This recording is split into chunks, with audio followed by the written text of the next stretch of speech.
Nah, perkenalkan nama saya Kiki Astuti. Di sini saya akan menjelaskan tentang pangkat. Nah, apa sih itu pangkat? Pangkat atau eksponen adalah cara untuk menuliskan perkalian berulang dari suatu bilangan dengan dirinya sendiri. Misalnya, jika kita memiliki bilangan A atau basis yang dipangkatkan dengan N bilangan berpangkat, maka ini berarti A dikalikan dengan dirinya sendiri sebanyak N kali. Secara matematis, ini ditulis sebagai A berpangkat N, seperti pada contoh gambar di samping. Selanjutnya, sifat-sifat bilangan berpangkat eksponen. Bilangan eksponen itu memiliki 8 sifat.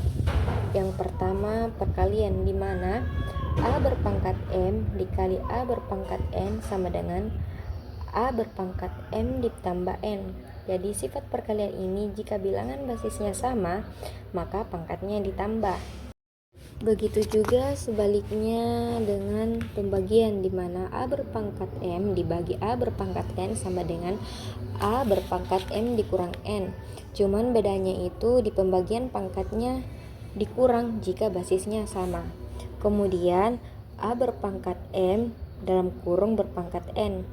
Untuk kasus seperti ini kita bisa mengalihkan pangkatnya secara langsung. Jadi hasilnya itu A berpangkat M dikali N. Kemudian AB berpangkat M. Dalam kasus ini kita memangkatkan semua basisnya. Jadi hasilnya itu A berpangkat M, B berpangkat M. Nah, sama seperti yang di atas, A per B berpangkat N. Maka hasilnya itu A berpangkat M per B berpangkat M. Dengan syarat B tidak boleh sama dengan 0. Nah, untuk inverse di mana A berpangkat inverse N itu hasilnya menjadi 1 per A berpangkat N karena dipositifkan. Kemudian untuk bentuk akar di mana N akar A berpangkat M sama dengan A berpangkat M per N. Jadi pangkat di dalam akar itu menjadi pembagi dengan akarnya atau angka di luar akar dengan yang terakhir. Untuk eksponen yang berpangkat 0 itu sama dengan 1 dengan syarat A-nya tidak boleh sama dengan 0 berapapun angkanya untuk basis apapun. Jika berpangkat 0 hasilnya sama dengan 1. Baik, selanjutnya yaitu saya akan menjelaskan pengertian akar, bentuk akar, dan sifat-sifat akar. Ada yang tahu apa itu akar? Akar merupakan operasi kebalikan dari perpangkatan. Misalnya, jika X2 sama dengan Y, maka X adalah akar kuadrat dari Y. Selanjutnya, bentuk-bentuk akar.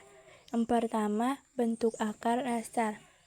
Bentuk dasar dari akar adalah akar A di mana A adalah bilangan di dalam tanda akar atau radikal, misalnya 2, akar 2, akar 5, atau akar 3. Yang kedua, bentuk akar yang tidak sederhana.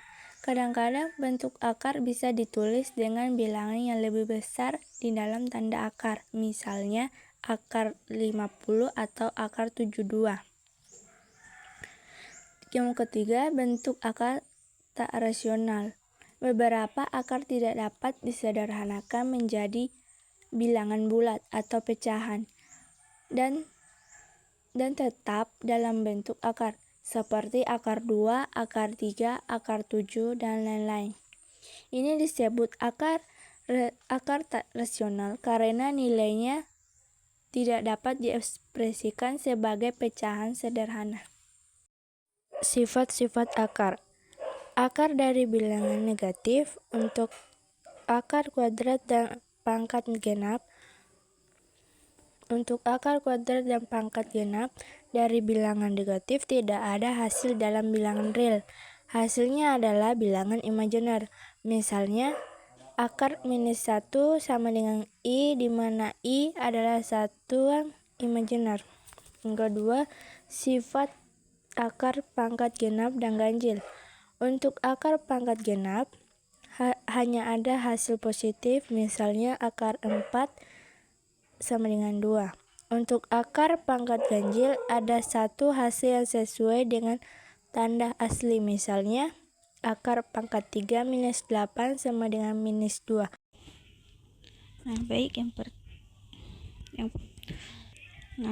Yang pertama kita akan mempelajari definisi dari logaritma. Jika A pangkat X sama dengan B, maka A log B sama dengan X. Begitu juga untuk kebalikannya. Jika A log B sama dengan X, maka A pangkat X sama dengan B. Nah, di sini syaratnya B harus lebih dari 0, A lebih dari 0, dan A tidak sama dengan 1.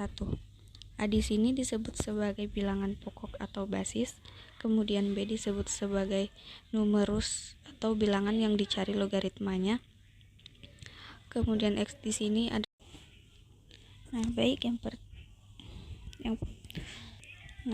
Yang pertama kita akan mempelajari definisi dari logaritma. Jika A pangkat X sama dengan B, maka A log B sama dengan X. Begitu juga untuk kebalikannya.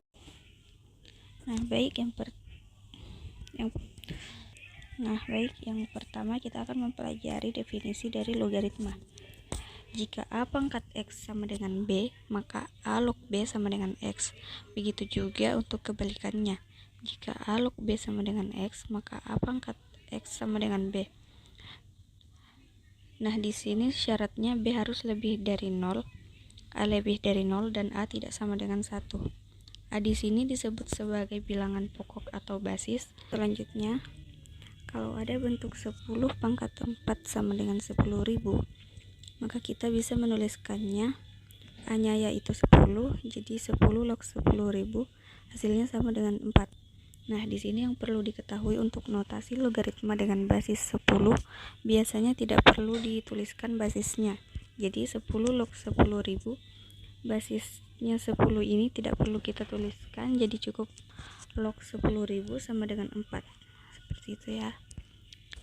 Contoh yang selanjutnya, kalau ada bentuk 10 pangkat 4 sama dengan 10.000, maka kita bisa menuliskannya A-nya yaitu 10, jadi 10 log 10.000 hasilnya sama dengan 4. Contoh yang selanjutnya, kalau ada bentuk 10 pangkat 4 sama dengan 10.000, maka kita bisa menuliskannya A-nya yaitu 10, jadi 10 log 10.000 hasilnya sama dengan 4. Nah, di sini yang perlu diketahui untuk notasi logaritma dengan basis 10, biasanya tidak perlu dituliskan basisnya. Jadi 10 log 10.000, basisnya 10 ini tidak perlu kita tuliskan, jadi cukup log 10.000 sama dengan 4. Seperti itu ya. Kemudian contoh selanjutnya dengan menggunakan definisi logaritma. Tentukan nilai X berikut ini. Yang pertama, 2 log 8 sama dengan X. Nah, ingat kembali definisi logaritma. Jika A log B sama dengan X, maka A pangkat X sama dengan B. A-nya di sini adalah 2, kemudian B-nya adalah 8. Dan yang akan kita cari adalah X-nya. Ingat, 2 log 8 sama dengan X, maka kita akan memperoleh 2 pangkat X sama dengan 8. Kemudian ini kita samakan basisnya, jadi 2 pangkat X sama dengan, ingat 8 itu perpangkatan dari 2 pangkat 3. Jadi dari sini kita memperoleh bahwa X sama dengan 3. Selanjutnya kita masuk pada sifat-sifat logaritma. Sifat logaritma yang pertama adalah A log B ditambah A log C akan sama dengan A log B kali C. Nah, kalau kita lihat di sini basisnya sama yaitu A. Contoh soalnya sederhanakan bentuk berikut. 2 log 3 ditambah 2 log 10 akan sama dengan titik-titik. Nah, kalau kita lihat di sini basisnya sama yaitu 2, maka berlaku sifat yang di atas. Jadi 2 log 3 ditambah 2 log 10 akan sama dengan 2 log 3 dikalikan dengan 10. Atau bisa kita tuliskan dengan 2 log 3 kali 10. Atau bisa kita tuliskan dengan 2 log 3 kali 10 itu 30. Nah, jadi bentuk sederhana dari 2 log 3 ditambah 2 log 10 adalah 2 log 30. Kemudian sifat yang kedua yaitu A log B dikurangi dengan A log C, hasilnya akan sama dengan A log B per C. Nah, contoh soalnya, sederhanakan bentuk berikut. Di sini ada 3 log 81 dikurangi 3 log 27. Di sini basisnya sama yaitu 3, kemudian karena bentuknya pengurangan, maka berlaku sifat yang di atas menjadi 3 log dari 81 per 27. Kita sederhanakan menjadi 3 log 81 per 27 itu adalah 3, jadi hasilnya sama dengan 3 log 3. 3 pangkat berapa supaya hasilnya 3, yaitu 3 pangkat 1, sehingga 3 log 3 sama dengan 1. Nah, seperti itu ya sifat yang kedua. Kemudian sifat yang ketiga yaitu A log B kali B log C sama dengan A log C. Sifat ini biasa disebut sifat efek domino, di mana di sini ada numerus dan basis yang sama secara berurutan di sini yaitu B. Kemudian kita masuk ke contoh soalnya, yaitu sederhanakan bentuk berikut. 5 log 7 dikali 7 log 25 sama dengan, nah di sini ada numerus dan basis yang sama yaitu 7, maka berlaku sifat yang di atas. Jadi kita tuliskan 5 log 25. 5 log 25 itu sama dengan 2. Kemudian contoh selanjutnya, 2 log 6 dikali 6 log 8 dikali 8 log 32. Nah, di sini ada basis dan numerus yang sama yaitu 6 dan 8. Maka kita tuliskan 2 log 32. Nah, hasil dari 2 log 32 itu adalah 5.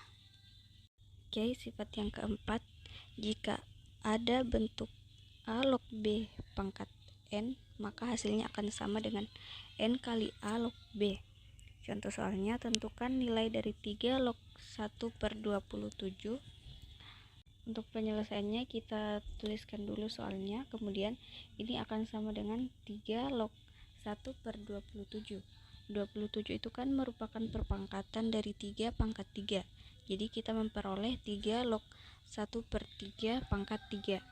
Ini bisa kita tuliskan sebagai 3 pangkat negatif 3. Kemudian sesuai dengan rumusan atau sifat logaritma yang keempat ini, 3 log 3 pangkat negatif 3 akan sama dengan negatif 3 dikalikan dengan 3 log 3. Pangkat dari 3 ini kita taruh ke depan, jadi sama dengan negatif 3 dikalikan dengan 3 log 3. Nah, kemudian negatif 3 dikali 3 log 3 itu hasilnya sama dengan 1.